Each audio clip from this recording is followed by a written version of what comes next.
गाड़ी में बैठे हुए हैं जी। और आज हम चर्चा करेंगे गुरुदेव की एक बहुत ही अच्छे वाङ्मय पे, जो है भविष्य का धर्म वैज्ञानिक धर्म। जी। जी। अब इसमें हमने काफ़ी सारी चीज़ें जो है ऑलरेडी उठा के फेसबुक चैनल पे हमारे शेयर कर दी है। जी। अभी जो खंड या जो चर्चा का विषय है वो ये है कि लोगों को जो दुख होता है वो होता क्यों है, मतलब दुख की वजह क्या है। जी। तो जैसा कि इस पूरे वाङ्मय की शुरुआत में बताया गया कि दुख जो है वो बेसिकली अज्ञान का कारण है। जी। ज्ञान नहीं होता है तो दुख हो जाता है। अब इसमें लिखा हुआ है, मैं आपको पढ़ के बताता हूँ, सब गुरुदेव की वाणी है और गुरुदेव ने बोला है। जैसे कि हम शुरुआत करते हैं, अब यहाँ पर ज्ञान का स्वरूप जानने से पूर्व यह जान लेना आवश्यक है कि आखिर दुख की उत्पत्ति होती किन कारणों से है। मतलब उन्होंने बताया कि भाई तत्व ज्ञान क्या है। तो तत्व ज्ञान को जानने से पहले वो ये बोल रहे हैं कि पहले तो आप ये जानो कि दुख की उत्पत्ति कैसे होती है। अब वैसे तो जीवात्मा अपने मूल रूप में आनंदमय है, मतलब जीवात्मा जो है आत्मा है, आत्मा। वो तो अपने आप में आनंदमय है, उसको कोई दुख नहीं है, उसको कोई सुख दुख से कोई सरोकार नहीं है। तब अवश्य कोई ऐसा कारण होना चाहिए जो उसके लिए दुख की सृष्टि करता है। इसका मतलब जीवात्मा को कोई अन्य कारण है, वो तो अपने स्वरूप में तो वो आनंदमय है, पर उसका कोई अन्य ऐसा कारण है जो कि उसके दुखों की सृष्टि करता है। अब उन्होंने बताया कि योग वशिष्ठ जी ने इस प्रकार उसके बारे में लिखा हुआ है, जिसको मैं हिंदी में अनुवाद करता हूँ। शारीरिक दुखों को व्याधि और मानसिक दुखों को आदि कहते हैं। दोनों अज्ञान से ही उत्पन्न होते हैं और ज्ञान से ही नष्ट होते हैं। मतलब उन्होंने दो तरीके की व्याधि बताई है या दुख बताए हैं, एक तो आदि है, एक व्याधि है। अब उन्होंने नीचे उसको दिया है और ये दोनों ही उन्होंने बोला ये अज्ञान से उत्पन्न। अब कैसे होते हैं? संसार के सारे दुखों का एकमात्र हेतु अविद्या अथवा अज्ञान ही है। मतलब उन्होंने बोला सारे दुखों का एकमात्र जो रीजन है वो अज्ञान है। अब वो कैसे है? जिस प्रकार प्रकाश का अभाव अंधकार है और अंधकार का अभाव प्रकाश है, उसी प्रकार ज्ञान का अभाव अज्ञान और अज्ञान का अभाव ज्ञान होना स्वाभाविक है। ठीक है। जिस प्रकार ज्ञान का परिणाम सुख शांति और आनंद, उसी प्रकार अज्ञान का फल दुख अशांति शोक संताप होना चाहिए।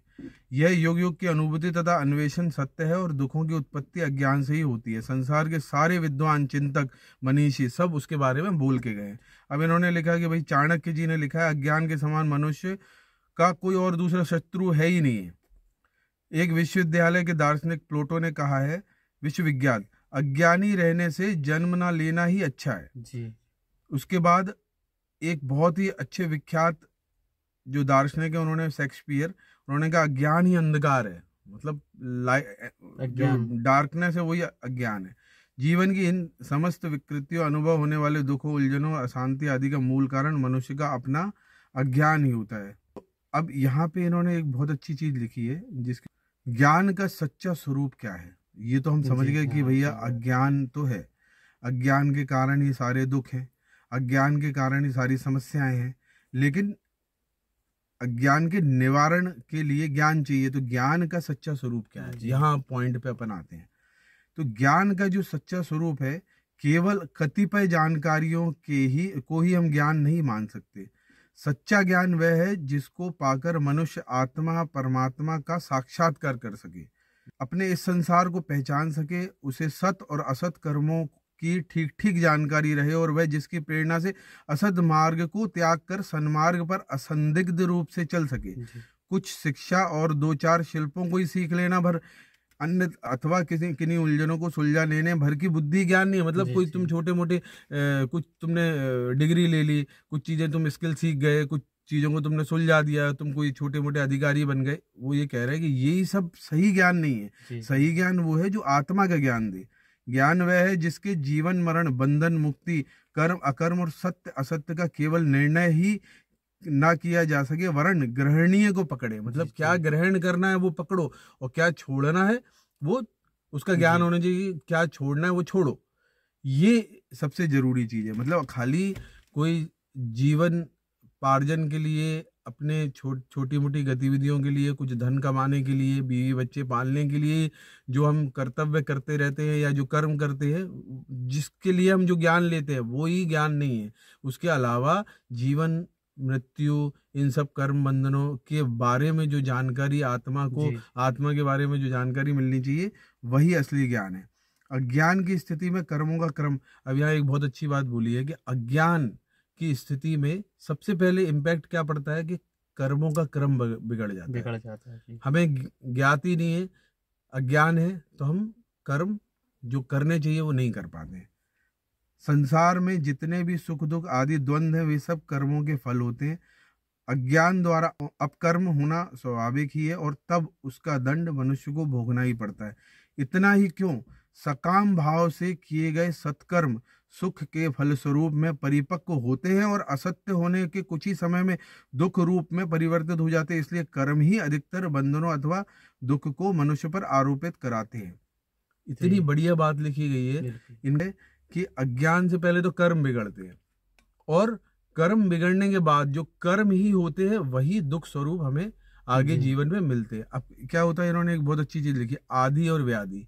एक शारीरिक दुख है और एक मानसिक। अब शारीरिक क्या है, शारीरिक दुख मतलब जैसे रोग हो गए आपके। अब रोग होते कैसे हैं, रोग होते हैं आपके खाने पीने के आचरण से या फिर दिनचर्या से, एक्सरसाइज नहीं करने से, कुछ ऐसी चीजें खाने से जो नहीं खानी चाहिए। जैसे मान लो पिज्जा बर्गर आजकल के बच्चे खा रहे हैं, अब उनको ज्ञान ही नहीं है इस चीज का कि पिज्जा बर्गर के नुकसान क्या होते हैं, ज्ञान नहीं है ना। सही बात है। या फिर ज्ञान है तो वो है स्वाद का, जीवेंद्री का, जिसकी वजह से वो उस तरफ जाते हैं और वो खाने के बाद में उसका रोग हो जाता है। तो ऐसा ही शारीरिक, मान लीजिए आप एक्सरसाइज ही नहीं करते हो, अब आपको ज्ञान ही नहीं है।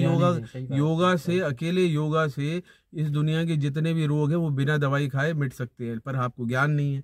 ज्ञान नहीं है तो आप क्या करोगे, उसके चक्कर में आप बहुत सारे रोग ले लोगे, है ना। एक्सरसाइज नहीं करे, एक ही जगह बैठे हुए हो, चला फिरी नहीं कर रहे हो, पैदल चलते ही नहीं हो, चीज़ों को खाते और बैठ जाते हो, कब खाना है वो भी आपको सही क्रम नहीं पता, पानी कब पीना है वो भी आपको सही क्रम नहीं पता, बैठ के खाना है, उठ के खाना है। तो ऐसी 50 चीजें हैं जो आपको शारीरिक दुख में कन्वर्ट हो जाती है। वो क्यों हो जाती है, क्योंकि अज्ञान है। अगर आपको ज्ञान रहे कि आपको सुबह क्या खाना है, दोपहर में क्या खाना है, शाम को क्या खाना है, कितना खाना है और क्या क्या खाना है, ये अगर आयुर्वेद में लिखा है, अच्छे खासे अपने वेद बने हुए उनमें भी लिखा हुआ ये सब कुछ, लेकिन आपको ज्ञान तो हो। मतलब जो भी दुख शरीर से होता है वो भी अज्ञान की वजह से होता है। आपको दुख बीमारी हो रही तो ये नहीं कि किस्मत है, भगवान है, अज्ञान है। तो ज्ञान लोगे तो वो सब ठीक हो जाएगा। कितनी बड़ी बात है। दूसरी, अब मानसिक दुख बोला तो मानसिक दुख भी सिर्फ क्या होता है, हमारी चिंता। हम किसी चीज़ की चिंता करें, हमारे बच्चे कैसे बड़े होंगे, कैसे उनको नौकरी मिलेगी, हमारा क्या होगा, हम कब बहुत सारे धन कमाएंगे। मतलब एक तो क्या होता है कल्पनाएं, एक होती है हमारी याददाश्त, अरे उसने मुझे ऐसा बोल दिया था, उसने मुझे ऐसा कर दिया था, या कोई स्थिति से हम निपट आए तो वहाँ का डर बैठ गया, अरे वो हम करेंगे तो वहाँ तो घाटा लग जाएगा, अरे वहाँ जाएंगे तो वो तो मार देगा। तो ये जो सब चीज़ें ये मानसिक दुख में कन्वर्ट होती जाती है, क्योंकि है नहीं है, वर्तमान में नहीं जी रहे, या हम कल्पना कर रहे हैं या हम अतीत की बात कर रहे हैं। तो क्या हो रहा है कि हम दुख बना रहे हैं अपने लिए। इसके अलावा क्या होता है कि कुछ ऐसी चीजें जो मोह, अब जबरदस्ती का मोह, हमें करोड़ों रुपए कमाना है, क्यों कमाना है, अज्ञान है, ज्ञान ही नहीं है किस चीज के लिए कमाना है। क्या तुम्हारा कर्तव्य है वो, या तुम किसी बहुत अच्छे उद्देश्य के लिए कमा रहे हो, या तुम्हें कोई अपने सिर्फ अपने जीवन चलाने के लिए कमाना है, तो क्यों करोड़ों चाहिए। या फिर आपको क्यों डिसाइड करना है कि आपको कोई ऐसे व्यापार व्यवसाय या कोई ऐसी नौकरी चाहिए जिसमें बहुत सारा पैसा मिलता हो। आपको ऐसा ढूंढना चाहिए कि वहां आप अपने कर्तव्य कर सको, अपने परोपकार के काम कर सको, भगवान से जुड़ सको, ज्ञान प्राप्त हो। पर आपको ज्ञान ही नहीं है। आपको सिर्फ ये अज्ञान क्या है कि नौकरी या व्यापार क्यों करते हैं, क्योंकि पैसे कमाते हैं, सिर्फ पैसे कमाते हैं, दूसरों के लिए क्या करते वो नहीं है। तो लगातार ऐसी चीजें होना सिर्फ एक ही चीज दर्शाता है कि लोगों को सही ज्ञान नहीं है। तो अगर ज्ञान मिल जाएगा तो हम कहीं किसी हद तक अपने दुखों से भी निजात पा पाएंगे और अच्छे कर्म भी कर पाएंगे। तो गुरुदेव ने एक बहुत अच्छी चीज छोटे सी चीज में लिखी है कि तत्व ज्ञान क्या है। उससे पहले ये समझना है कि साधारण ज्ञान जो हमें दुखों से मुक्ति ले सकता है वो क्या है। तत्व ज्ञान तो बहुत बड़ी चीज है, पर छोटा सा ज्ञान भी बहुत जरूरी है। हम लगातार पढ़ते हैं चीजों को, तो हमें क्या है, हर चीज के बारे में जानकारी होनी चाहिए। हम जितनी जानकारी रखेंगे उतना हम अज्ञान से बचेंगे और उतना हम दुख से बचेंगे। जंगल में जा रहे हो, पेड़ पौधों के बारे में जानकारी नहीं है। अभी हम बात कर रहे थे करात, वो कौन सी करेज। अब अगर हमें जानकारी नहीं है, हम उसको पकड़ लेंगे तो हम खुजली करेंगे, तो वो दुख का कारण बन गई। सिंपल सी बात।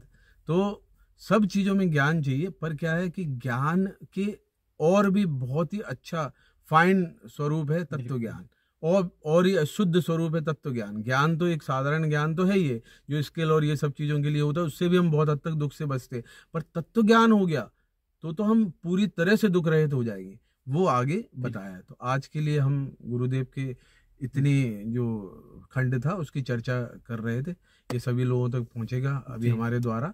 और इसके आगे हम सभी से निवेदन करते हैं कि इस पुस्तक को आप डायरेक्ट खुद भी पढ़ सकते हैं, ऑनलाइन भी पढ़ सकते हैं, मंगा के भी पढ़ सकते हैं, हमारी लाइब्रेरी से भी पढ़ सकते हैं, और हम जो चर्चाएं कर रहे हैं या हम टेक्स्ट जो भी फेसबुक पे डालते हैं, आप उसके द्वारा भी छोटा छोटा स्वरूप पढ़ के आप हर दिन थोड़े थोड़े खंड पढ़ के भी किसी ज्ञान की तरफ, प्राप्ति की तरफ जा सकते हैं।